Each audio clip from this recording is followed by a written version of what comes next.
वशिष्ठ जी महाराज जैसा तो कोई संत नहीं है प्यारे।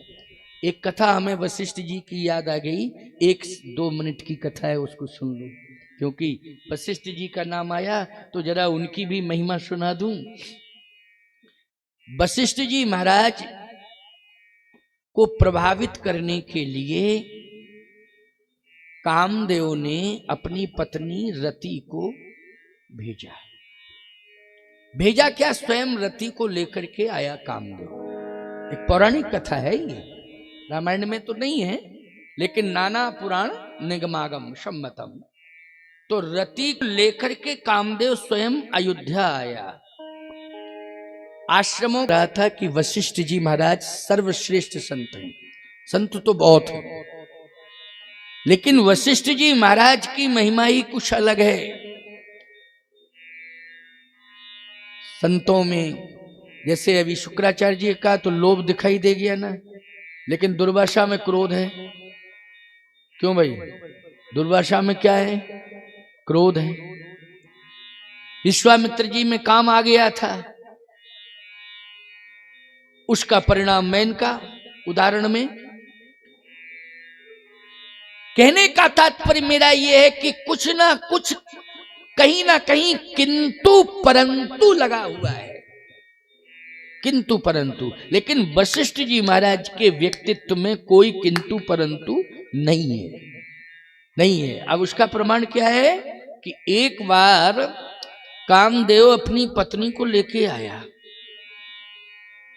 समझ रहे हैं कि नहीं? तो कामदेव जब अपनी पत्नी को लेकर के आया तो उसने वशिष्ठ जी महाराज को प्रणाम किया। वशिष्ठ जी नहीं समझ पाए कि ये कौन है, पत्नी को लेके आया तो वशिष्ठ जी समझे कि प्रणाम करने आया होगा या सत्संग करने आया होगा मेरे आश्रम में, और क्या आवश्यकता है इसकी। तो सत्संग चल रहा था तो उसमें कामदेव बैठा रहा और रति भी बैठी रही, सुनती रही दोनों। अब कामदेव ने सत्संग के बाद चरण पकड़ लिए और कहा कि महाराज मैं थोड़ा सा कुछ कार्य के लिए जा रहा हूं, अगर आपकी कृपा हो तो कुछ समय के लिए ये मेरी पत्नी यहाँ रह सकती, क्योंकि आपका आश्रम ऐसा है कि जहाँ पर साधना होती है, जहाँ पर संस्कार हैं। वशिष्ठ जी ने कहा ठीक है, ऐसी कोई बात नहीं है, लेकिन मेरा आश्रम खुला आश्रम है, इसलिए रह सकती है, परंतु आप अपना कार्य करके आना हो, पत्नी को ले जाना। लेकिन कामदेव की ये चाल थी, कामदेव पत्नी रति को छोड़ के चला गया। बताया था उसने रति को कि मैं छोड़ के जाऊंगा, रति को छोड़ के चला गया, आया नहीं। साहब 6 महीने हो गए। वशिष्ठ जी ने कहा देवी तुम्हारा परिचय क्या है, तुम कौन हो? महाराज हमारा परिचय यही है कि हम सत्संगी हैं और सत्संग सुनने आए। सत्संगी तो सब होते हैं, लेकिन तुम कहाँ से आई हो, कौन हो? रति ने कहा कि महाराज जब से पति मेरा छोड़ के गया तब से हमारी मेमोरी ही चली गई, मेमोरी खत्म, मैं बता ही नहीं पा रही हूं कि मैं कौन हूं, कहां से आई हूं, क्या हूं। देखो भाई क्या चली गई, उसकी मेमोरी चली गई। वशिष्ठ जी ने कहा अच्छा अच्छा अच्छा, एक काम करना, एक काम करना। तो जैसे ही कहा काम करना, काम तो मेमोरी थोड़ी जा गई, क्योंकि काम कौन है, पति है, उसकी पत्नी रति। तो वशिष्ठ जी ने कहा एक काम करना, ये जो बरगद है ना, इस वट वृक्ष के नीचे बैठ करके तू ध्यान कर, तेरा पति आ जाएगा। क्या कहा वशिष्ठ जी ने? इस वट वृक्ष के नीचे बैठ करके तू ध्यान कर, मैं कह रहा हूं तुझे उपाय बता रहा हूं, तेरा पति कहीं भी होगा वो यहीं आ जाएगा। बस वो बैठ गई। वशिष्ठ जी महाराज के कहने से कामदेव की पत्नी रति ध्यान करने लगी। वास्तव में ध्यान का परिणाम, वो तो महापुरुष महात्मा है, ध्यान का परिणाम ये हुआ कि कामदेव प्रकट हो गया। किसके सामने? रति के सामने। समझ रहे हो? जो जिसका ध्यान करता है उसे वो मिल जाता है। अगर राम का ध्यान करोगे तो राम मिलेंगे, श्याम का ध्यान करोगे तो श्याम मिलेंगे। जिसका ध्यान करोगे वो मिलेगा। ध्याने ध्याने तद्रूपता। इसलिए अच्छे लोगों का ध्यान करना चाहिए, संग भी अच्छे लोगों का करना चाहिए। जैसा करो संग तैसा चढ़े रंग। अच्छे लोगों का संग करना चाहिए। कोशिश करो कि अच्छे लोगों का संग हो। अगर गलत लोगों का संग करोगे तो बिगड़ जाओगे।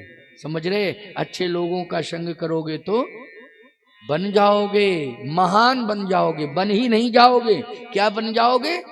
महान बन जाओगे। इसलिए वशिष्ठ जी ने कहा तू ध्यान कर, तेरा पति आ जाएगा। और कहा यही था, तू पति का ध्यान कर। किसका ध्यान कर? तू अपने पति का ध्यान कर। इस वट वृक्ष के नीचे कर। वट वृक्ष के नीचे क्यों कहा? और भी वृक्ष थे। वट विश्वास अचल निज धर्मा, मनी विश्वास का प्रतीक है। तो विश्वास करना, तेरा पति तुझे मिलेगा ही मिलेगा। तू ध्यान करेगी, निश्चित रूप से तेरा पति आ जाएगा, यहीं आएगा। और इसलिए विश्वास का प्रतीक कौन होता है? वट होता है। तो वट के नीचे तू ध्यान कर। अब वट के नीचे ध्यान किया साहब, कामदेव आ गया, प्रकट हो गया कामदेव। जैसे ही कामदेव प्रकट हुआ, रति को जगाने की कोशिश कर रहा है, लेकिन रति को खूब जगाने की कोशिश की, लेकिन रति का ध्यान भंग नहीं हो रहा है। समझ गए हो कि नहीं? क्यों? रति का ध्यान काम काम काम का ध्यान करते करते, याद रखना, चूंकि उस आश्रम में राम आते थे। कौन आते थे उस आश्रम में? राम आते थे। नित्य गुरुदेव की सेवा, चरण सेवा करने के लिए प्रभु राम आते थे।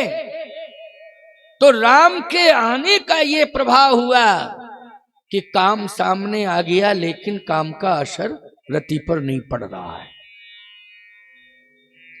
बोलो, ये तीर्थ का, आश्रम का, गुरु आश्रम का ये प्रभाव है कि नहीं? ये प्रभाव है। इसलिए गुरु आश्रम में जाना चाहिए, तीर्थों में जाना चाहिए, मंदिरों में जाना चाहिए, सत्संग में जाना चाहिए। इससे मन पवित्र होता है। जो मन में विकार होते हैं वो सारे दूर हो जाते हैं। मन में कोई विकार रहता ही नहीं है। इसलिए जाना चाहिए, अवश्य जाना चाहिए। और आज काम जगा रहा है, लेकिन पत्नी के अंदर ही चैतन्यता नहीं ला पा रहा है। बोलो भाई, बैठी है बस ध्यान कर रही है। काम गया और वशिष्ठ जी के चरणों में गिर गया। जब अपनी पत्नी को होश में नहीं ला पाया, उसको नहीं जगा पाया, सफलता नहीं मिली, जब विफल हो गया तो आकर के कहां गिर गया? वशिष्ठ जी के चरणों में गिर गया। कहने लगा, महाराज मुझे क्षमा करो, क्षमा करो, क्षमा करो। इसका मतलब ये है कि काम ने आज पराजय स्वीकार कर ली।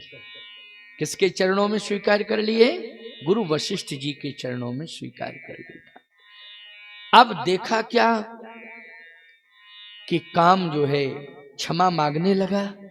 वशिष्ठ जी ने क्षमा किया। फिर पत्नी में होश आया, चैतन्यता आई। वो काम अपनी पत्नी रति को लेकर के चला गया। अब क्रोध आया, क्रोध के पीछे लोभ आया, फिर मोह आया, ये सब आए। लेकिन देखा क्या क्रोध ने? काम ने भी यही दृश्य देखा था, क्रोध ने भी यही दृश्य देखा, लोभ ने भी यही दृश्य देखा, मोह ने भी यही दृश्य देखा कि ये चरण कौन दबा रहा है वशिष्ठ जी के, ये चरण सेवा कौन कर रहा है? तो वहां चरणों में राम बैठे हुए हैं। कौन बैठे हैं? राम। और राम ही चरण दबा रहे हैं। काम, क्रोध, लोभ, मोह, इन चारों ने देखा कि जिसके चरणों की सेवा स्वयं परमात्मा कर रहा हो, काम क्रोध लोभ मोह उसका कुछ बिगाड़ ही नहीं सकते हैं। संसार में इससे बड़ा तपस्वी कोई दूसरा है ही नहीं, जिसके चरण की सेवा स्वयं राम कर रहे हो, परमात्मा कर रहा हो। कहने का तात्पर्य मेरा यह है कि महात्मा का तप परमात्मा को भी सेवा करने के लिए विवश कर देता है। ये तप का प्रभाव है। किसका है? तप का प्रभाव है। वशिष्ठ जी बहुत बड़े तपस्वी